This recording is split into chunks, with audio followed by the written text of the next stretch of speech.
Hey, what's going on, everybody? Rob here, and I'm recording this open before my actual interview with TJ, just solely because I had some mic audio issues in the second half of the interview that I didn't pick up, unfortunately, until I started editing it. So this is kind of just a forewarning. There will be mic issues on my behalf in the second half of the interview. TJ's audio is perfectly fine, and honestly, that's the most important part of this thing anyway. So you'll still get to hear everything that he has to say about absolutely smashing his goal on Kickstarter for the upcoming issue 4 of Okemus. His comic book is a really solid book. If you guys haven't gotten a chance to read it just yet, head on over to RAE Comics. That's RAEcomics.com. Snag yourself issues 1 through 3 and read them, because issue 4 is on the way out. It's going to be an excellent book. TJ is an excellent, thoughtful guy. And again, this is just a conversation about his success with Kickstarter. We felt it timely to record this because you actually still have time to support it, which I'm going to link to the Kickstarter in this video here. So yeah, you guys enjoy this interview. Apologies for the mic audio issues on my behalf, but everything that TJ had to say is still there. Thank you guys for pressing play on this interview, and I hope you enjoy it.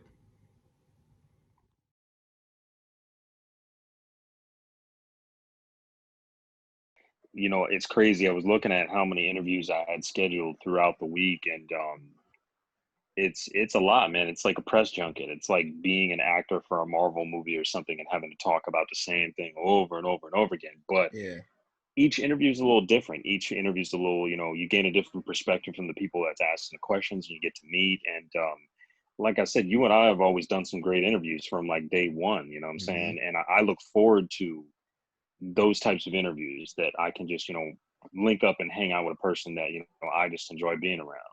Yeah, man, and that's that's kind of the thing with us, brother. Like I remember, um, like just starting out, kind of shy TJ, like talking about his new Yeah. comic book he just developed, and it's been a fun ride, man. Seeing the rise. So I appreciate you for bringing me along for the journey. Absolutely, man. Yeah, I Absolutely. I gotta ask, just starting it off, jumping right into it, because you are not necessarily coming off the heels of, because it's still rolling, but you started the Kickstarter for Okemus, and it was insanely successful. So Yes, before we sir. get into the success of the campaign itself, I want to start at the basement level, man. When did you first hatch the idea to do a Kickstarter for issue 4? That's a great question, man. I think a lot of people did say why Kickstarter, and I think for me, it made the most sense because 2020 this year's been a bust. I did one convention in January here in New York City, and I wasn't able to do any other shows. I was booked for another 14 afterwards. Mm, So with this Kickstarter, I'm actually able to address every single fan that I can and even gain more fans and more followers and supporters through the platform. And give them the opportunity to get the next book in the series because like I said, with no cons the entire year, it's been extremely rough financially for a lot of comic book creators and a lot of people who run other comic book companies. And it's hard to get the product into the hands of the people directly. And I think with the Kickstarter, it's always cool because it's kind of like an event.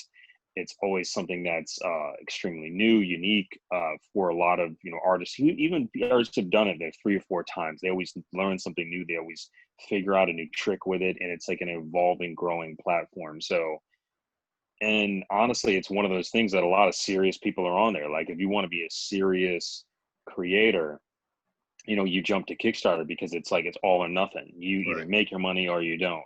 So I started out with a very reasonable goal to print issue 4 only, and that was what my thing was. Like the book's done. I already put my own money up to it to make sure that the product you guys could get it. But I needed some assistance with the printing and some of the marketing, advertising, so on and so forth.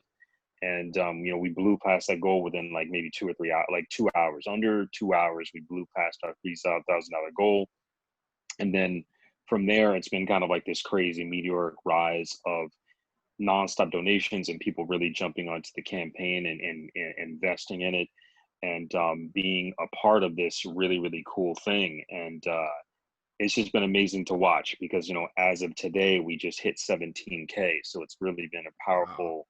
powerful campaign so far. Yeah, and that's like I love to see it, man, because it's one of those things that on the outside looking in, I do worry about as well, because I've met several people, yourself included, that are just great, fantastic indie artists, and I know right now with the pandemic and with the virus rolling around, like a lot of people are faced with hardships because you can't get out and physically showcase your comic at a comic con or any convention for that matter. Hmm. um was there any kind of like nervousness or hesitation before you physically launched the Kickstarter? Absolutely, man. I mean, I've had trouble sleeping for the past month and a half now. Sleepless nights, tossing and turning. What is it? Stress like you wouldn't believe. Because to me, it was uncharted territory. Like I know that 99% of the people that I talk to at a con will buy the Okemus book, that will invest in what we have going on, because I know we have a quality product, and I know that we genuinely care about the supporters in the audience and not just how much money's in their pocket and how we can take that. Like that's not who we are as a company, and who I am as the person who runs this company. So I know it's easy for me to walk up and greet a person and talk to them and get to know them and share what we have going on, and sell them all the stuff that we have. Like I know that environment, I know that space, I'm comfortable in that space. But I think 2020 is the year of being extremely uncomfortable in a lot of different spaces. Like we all know more than anything, it's been a crazy year, lots of wild shit has happened. And I'm like, look, man, I have to try this platform. I have to really give it a solid push and put my all into it. And if that means I'm not going to sleep for a little bit, I'm going to stress myself all out of it. Okay, whatever. And I think it's kind of a testament, because I worked so hard to build the campaign, to make it extremely robust and give people the option to have all this really, really great material. Because it's like you buy one book, you get like a dope ass free art print. Right. Easy. You know what I'm saying? You buy all 5 books, you get 4 really amazing art prints of these really, really dope creators. And then there's these amazing t-shirts that we have. And then we've got these exclusive toys, you know what I'm saying? And then we're dropping other stuff too towards the end of the campaign. So it's just been a thing that, lived in my mind is like this, if I don't prepare myself to slay this dragon, it's going to slay me. Right. And that's exactly what I did. I over prepared, and I think it ended up paying off really, really nicely for our first campaign, because some people can't even get funded their first campaign, Right. let alone make 17K. So I think it's definitely again, just a testament to how quality the product is, but also just how prepared we were for it. Right. Absolutely. And so at the beginning of the campaign, was it just you that put it together, or did you have a team of people that you worked with? So I built all the campaign images that you see, the artwork, everything, all that was me and, my art team. The majority of all the artwork you're seeing for the book is me as the artist. I do have quite a few pinup artists that made guest spots for some of that stuff. I've worked with a 3D artist named Tavon, aka the 3D Hero. He lives out here in Baltimore, Maryland. And every person who contributed to it was people who are already on the RAE Comics payroll that have already done great stuff with us. But the building of the page itself was all done by me. Right on. All right. So in the days taking on this task, not specifically solo, but you did a lot of the work yourself. In the days leading up to the launch of the Kickstarter, what's going through your mind?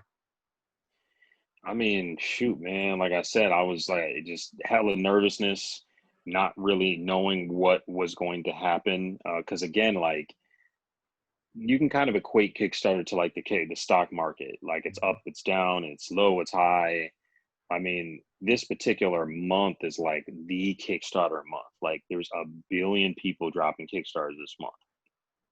And you know, Keanu and Boom Studios dropped this Kickstarter and made almost $500,000 within less than like a week or something crazy, Yeah. which it has never been done before. So it's like there's this intense, you know, spotlight right now on the Kickstarter platform. And I think I didn't expect that coming in. And I think I've kind of gotten a little bit of the benefit of that on the tail end. But I've been lucky enough too to work with, you know, I've been working with a marketing team that, you know, a marketing company that does creative stuff and branding. And they've been helping me out a lot in terms of, you know, posting regularly and helping me get my social media channels in order, and just, you know, also helping me get exposure to various different things. Because again, we got coverage on, you know, the comics beat, we got coverage on Bleeding Cool, we got coverage on Sci-Fi Wire, we got coverage on actually a news station. We got some really amazing spots that drew more and more awareness to what RAE Comics was about. So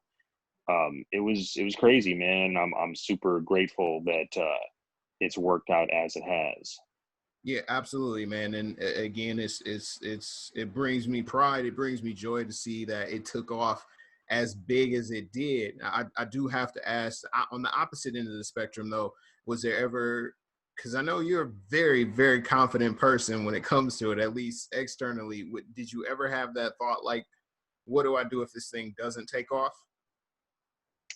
Yeah, you know, I'm trying to think. So my whole thing was, is if I had a modest ask, and if I was asking and being truthful, then I'd be rewarded for it. And that was kind of what I felt was going to happen. Now, again, I think any time that you're doing something and you have an ambitious goal, because I mean, my stretch goals were already there. My stretch goals for 15K, 20K were already there.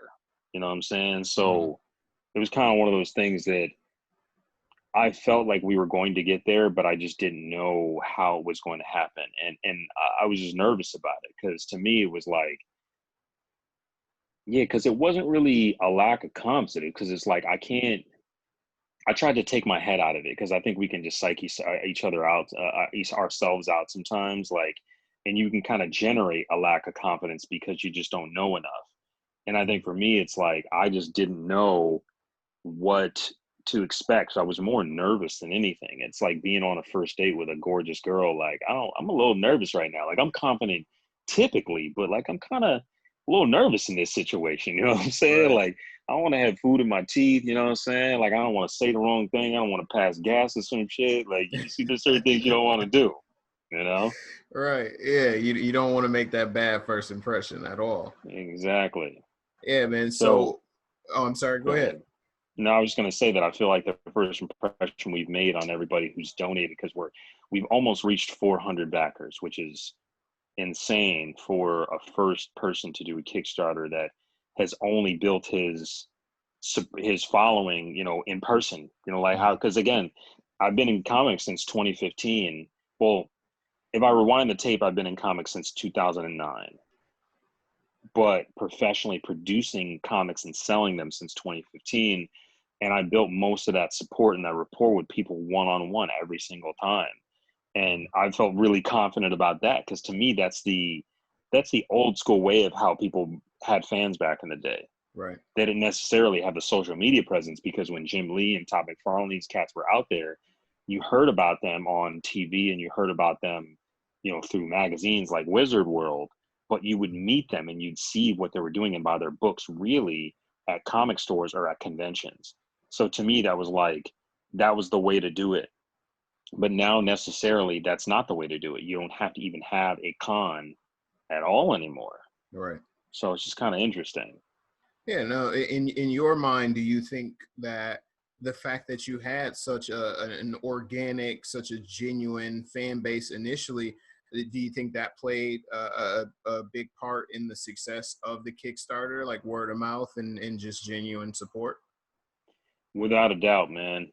Without a doubt. I mean, when people have asked me like, how did you, you know, reach your numbers so quickly and get as high as you did for, for not even ever having a fan base on Kickstarter, because some people, they start Kickstarter campaigns to really to build their list, to build their email list, to build their Right. connections on this platform, because the amount of donations you get on Facebook and other external things is almost equal to what you can get on Kickstarter. So the platform itself is extremely rewarding. So to not have any of that behind me, the only thing that I had behind me was the supporters who've been there with me from day one, like yourself.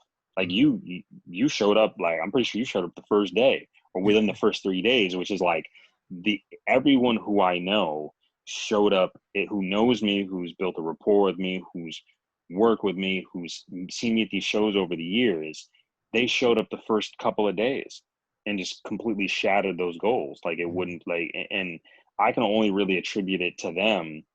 I mean, obviously the product is dope, but like the it's really the supporters that came through, man, and I'm so grateful for them because if I didn't have them, I don't know what the Kickstarter would look like. Right. You could be looking at an entirely different result, man. Yeah, absolutely. So I always tell folks, like creators too, like just be a real person. Actually give a fuck, like really, really care about the people that you're serving, because I'm serving you, I'm serving others. All the people at Grand Rapids Comic Con, when you see me there, I'm serving these people. Like it's Right. not even about me. It's about how can I deliver you something really dope and take you to, another world with the story. Yeah. And I like to think that because, I walk around all day at those Comic Cons and I walk past some people and I never see more than, one or two people at their booth at a time. And it's like with you, I could walk past your booth, 2 times, or I can walk past it 20 times. And you're always busy, you're always working, you're always engaging. And I'm sure that that will not only serve you in the Kickstarter space, but once the world does open back up because of the success you've had with Kickstarter, I believe that when you get back into that booth, that you'll start to see even more of a turnout. Absolutely, absolutely. And I think again, like, you're opening up the market to just more and more more and more individuals, man. And I'm looking forward to it because I mean, I honestly love conventions. I love meeting people. I love getting to know new individuals and talking about just comic, geek stuff, man. Like it Yeah. just it really fires me up, and I get inspired to come to these shows. And I think at first, when I first started doing cons, it was a very daunting and kind of a scary experience because I just didn't know what to expect at all, like Mhm. no clue. And then it just became like a well-oiled machine over time. And that's what I'm hoping with Kickstarter, that my second Kickstarter is like double the amount. You know Yeah. what I'm saying? And double the amount of impressions and things like that. And then the third one is like 50K or something, and the fourth one is just like boom, boom, you know what I'm saying? Like this is kind of like how I'm thinking, because this platform is just really evolving in real time, and it's going to be interesting to see what we can do with it, over time. Yeah, man, the potential is definitely limitless. Now, as the Kickstarter launched, and you get 2 hours into it, and you see like, oh my God, like we're gonna do this thing. What was the general reaction like once you saw that you had hit that goal that fast? Yeah, it was crazy, man, because I was actually not even looking at the computer when it happened.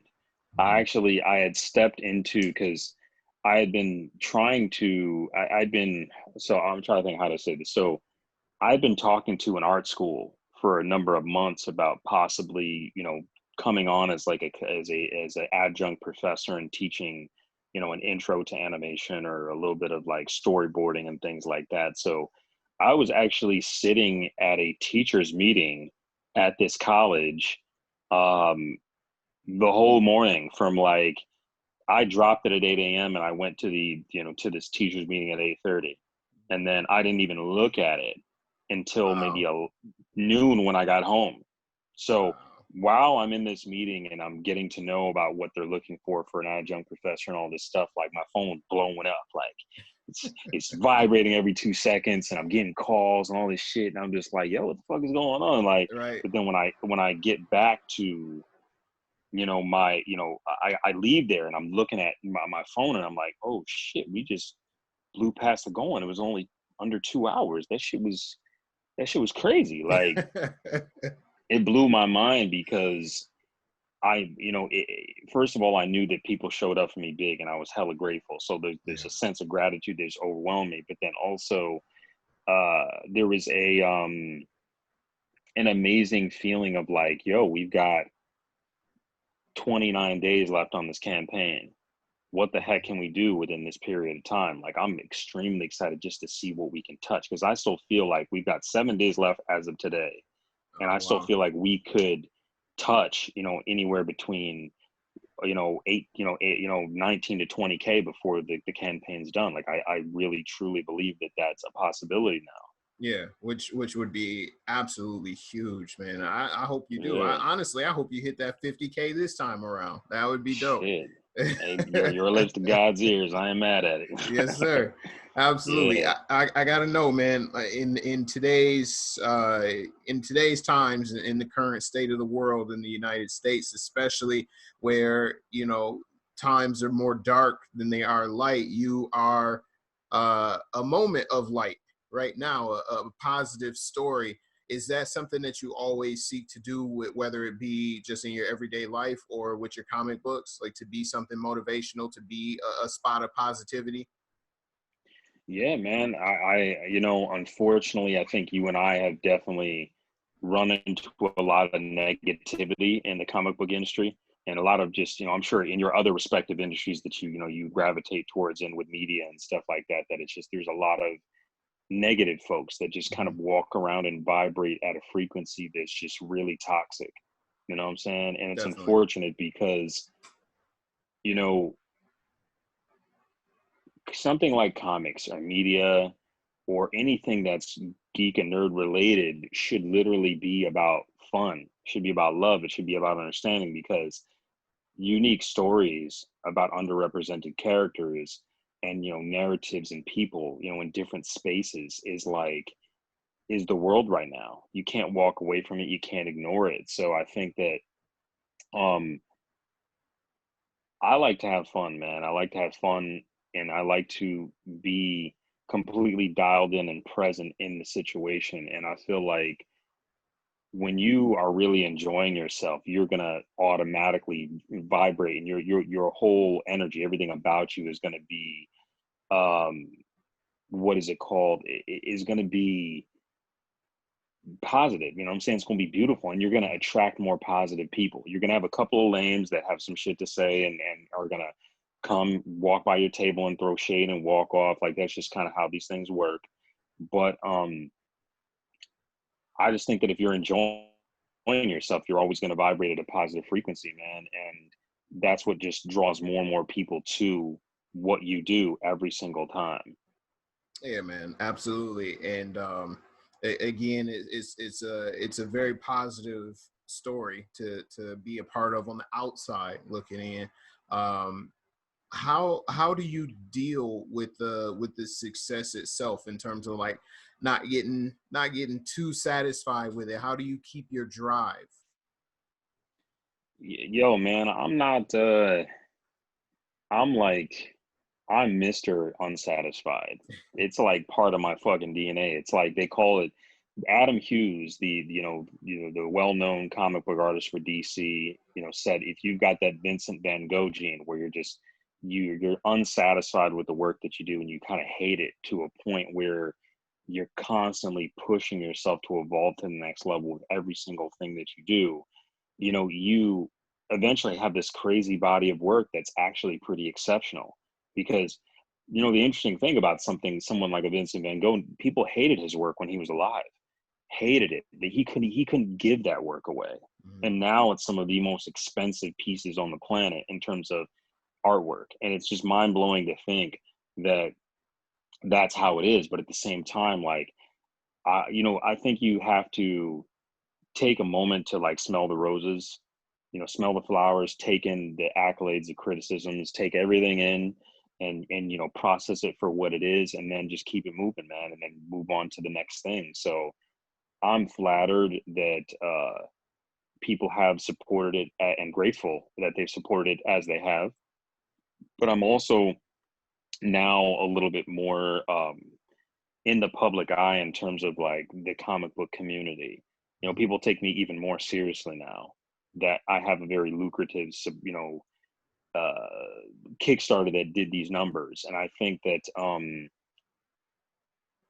it comes with a certain level of like, oh, I'd like to work with you, or oh, how do you do what you do? A lot of questions about how the process worked, and then there's also lots of kind of like weird ended slights. You know what I'm saying? Like Mm-hmm. one person said some weird shit to me, like, oh, you know what I'm saying? It's so much easier when you're an artist, you can draw your own stuff. It just makes more sense. You know what I'm saying? And I'm like, well, just because I'm an artist and I'm a writer and I can draw and I create really, really, I create pretty decent stuff doesn't take away from the fact that, Okemus and RAE Comics as a company is a pretty robust, thing that we offer a lot to people. We give a lot to people more than anything. We don't take a lot, we give a lot. Right. And you could have seen that like with what we do at cons and whatnot. But then there's also other weird comments about just again, because there, other creators Kickstarter campaigns maybe didn't do so well, or they didn't reach the number that you reached and they've already done 3 of them or whatever, and they're kind of just feeling some type of way. So you run into like lots of positive and a tiny bit of negative. Mm-hmm. And there's just really like no way that you can how you can't really shield yourself from it. You just got to get thicker Right. skin, man. That's really what it is. Right. And I think that's, especially in your industry, that's going to be highly important is being able to kind of toughen up and block out the noise, so to speak. You have now, both on the Comic Con level and now digitally with Kickstarter, you've obtained a moderate level of success. You're being featured in, like you said, Sci-Fi. What's the next goals? What are you looking forward to next? I'm looking forward to just continuing to do outside the box things, man. I actually got on a news station to talk about my Kickstarter and RAE Comics and what we were trying to do with some of the charitable giving, and no one had ever did that before. No one ever thought that it was something that could be done. Mhm. And I was fortunate enough to again have a really good relationship with with a fan and supporter in the South in Georgia. It was like, yo, I know some people that might want to talk to you, and I was like, yo, that's a great idea, but I've been thinking about that stuff. So it was kind of like perfect timing. Mhm. And for me, comics, because they reach so much further than just a comic book blog or a podcast or a website of sorts, you know what I'm saying? Like we have to, it has a global reach, so we have to think globally, and we have to try to, get, more in the eyes of, saying just in a different audience. So I think for us, like, it's going to be more about pushing as hard as we can to get into different markets, to reach new people, and to also continue to bring it with like great art, man. Like I got lots of new books in the pipeline. I think you've seen the Kickstarter. There's like stretch goals for new books and stuff that hasn't even been released yet, hasn't even been talked about yet. People are kind of getting it on the ground floor of that. There's more toys. I've got pins coming. I'm working on like a possible game and animation. So like there's so many cool things that are on the way. And I feel like, the Kickstarter itself is like such a great you know, platform to like, even though we had all this hardship in 2020, there was some type of a silver lining for some folks. And I happen to, I'm grateful to be one of those folks that got a little bit of good stuff out of this crazy year. Yeah, absolutely. Do you feel like there were, aside from the obvious, do you feel like there's other avenues now that are a little more open for you that wouldn't have previously been there? Yeah, I mean, like I said, like the news, the live news space is kind of crazy because you're touching everybody, not just because the comic book readers are going to be watching the news with their grandmother who likes Jeopardy, and what I'm saying, the little kids that maybe sitting in front of the TV or whatever. But yeah, I mean, I got invited back to that news station to do something live with them when COVID is done, which I'm really looking forward to.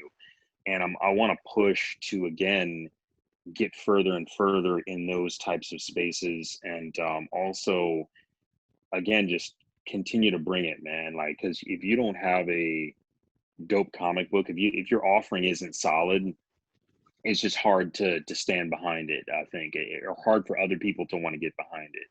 Right. And I think that's why it's like great art, a good story, and something unique really sells, like long term. Like it really goes to a really dope place. You know what I'm saying? Like it takes you further. Absolutely. Now, you said, you know, you're Mr. Unsatisfied. That was your self-proclaimed moniker there. Do you ever feel like, you know, you will reach a point to where you're like, this is it. I've made it. I've really truly made it. Or will there always be a constant search for improvement? Yeah, I just think it's part of our DNA as artists to always want to be better and level up. So there's always I'm always going to have that, but I think there's going to be more times that I'm able to stop and smell the roses in the years to come.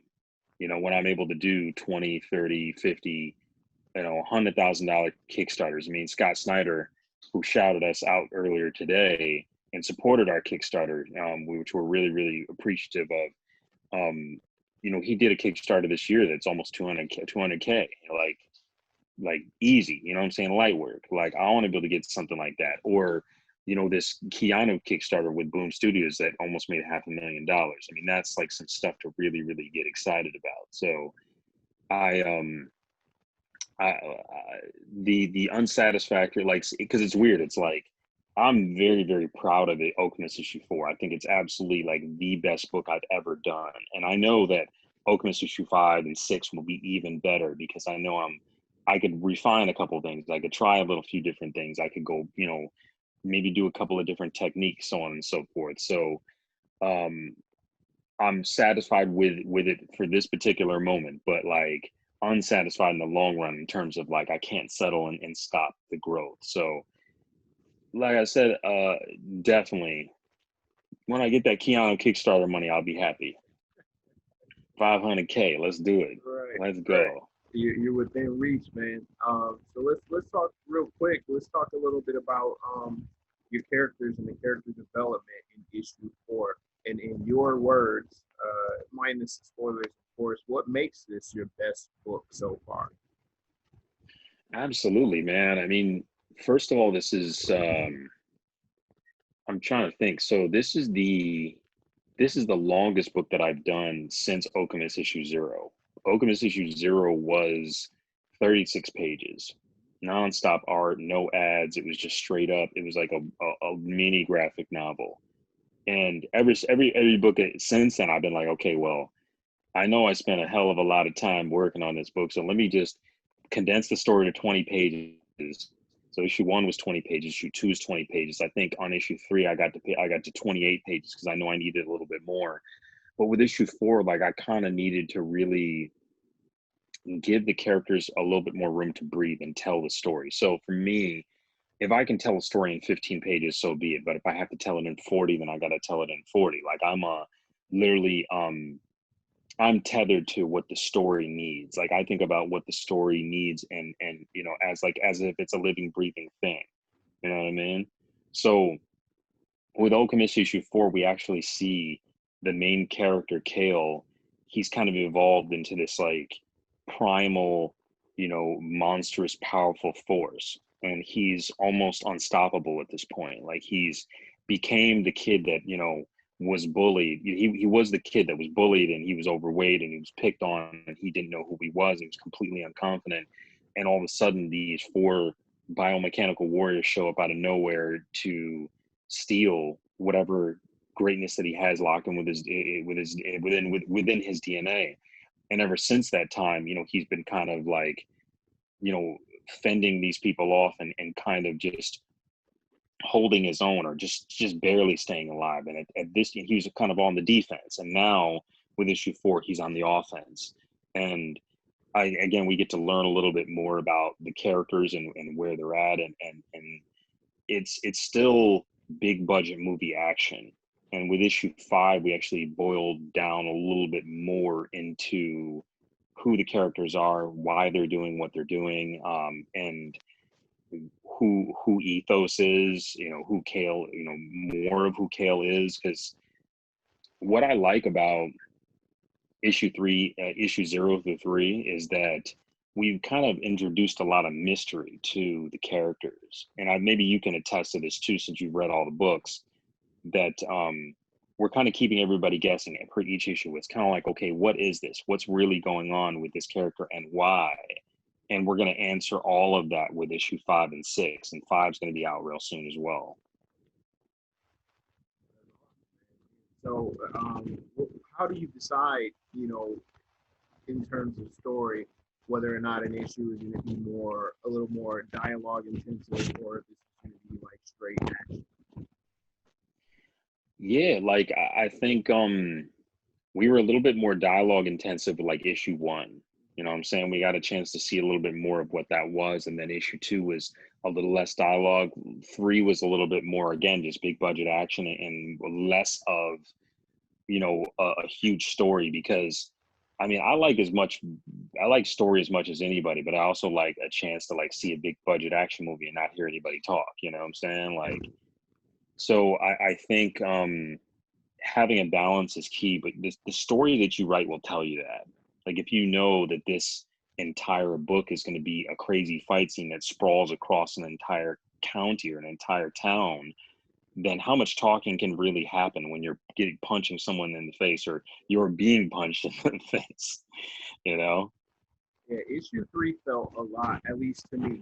Issue 3 felt like the second half of, like, you know that there's a really, really big conflict coming. It gives you just enough to where you read that book, you're like, oh my God, what is going on? Yeah. Is that like is that a point that you try to make in the comic books, or again, is it just kind of a story that you're telling? Yeah, man.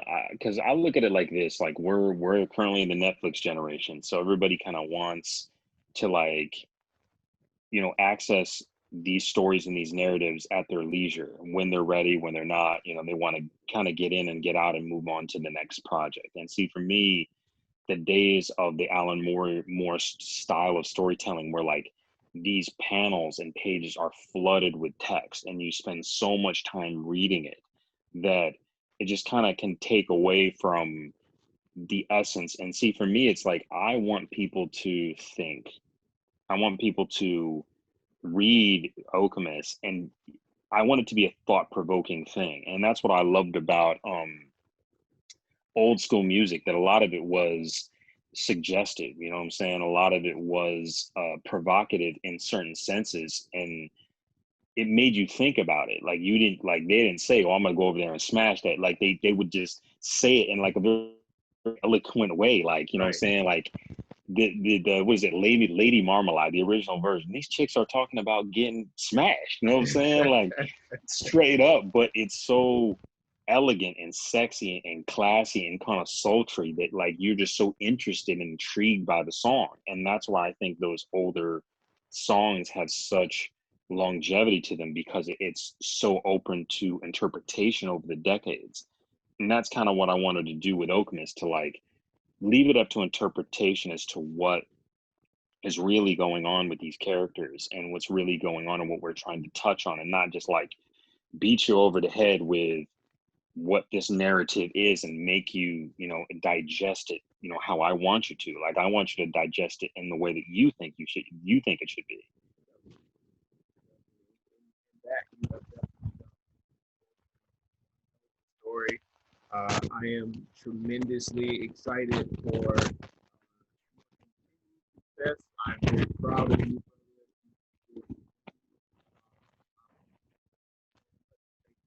Out of your night to sit and talk with me about all things Okemus and the success of Kickstarter. And again, brother, I cannot wait to see. I appreciate you, Rob. And, everybody just follow what Rob's doing. You know what I'm saying? Support this man. Watch his YouTube streams. He's incredibly professional. He's diligent. He's timely. He's just like, he's one of my favorite people in comics. And when it comes to podcasts, when it comes to talking to folks, I'm not just saying it because he's my friend. I'm saying it because I actually fuck with all the stuff that he's doing. So if everybody's listening, follow him, shout him out, talk to him, friend him, all that good stuff. And obviously jump on this Kickstarter. You see the video, Rob's going to have the link in the description once it's all said and done. So click on that Kickstarter, smash that link, you know what I'm saying? Buy everything, support as much as you can. And if you get to it late and the Kickstarter is done, since we only got 7 days, you can easily go to raecomics.com, RAE comics.com, and you can get all the stuff that is left over from the Kickstarter that will be on that website afterwards. Fire sale afterwards. Yes. Yeah, yes, man. We'll absolutely. link to all of that in the description of the podcast. Before I let you go, you want to throw some socials out there too? Where can the people find you at on like Instagram and Twitter? Absolutely. So the social media, I'm heavily active on Facebook. So if you go into Facebook and you just search TJ Sterling, I'll pop right up. You'll see some type of animated icon for my face, kind of hard to miss.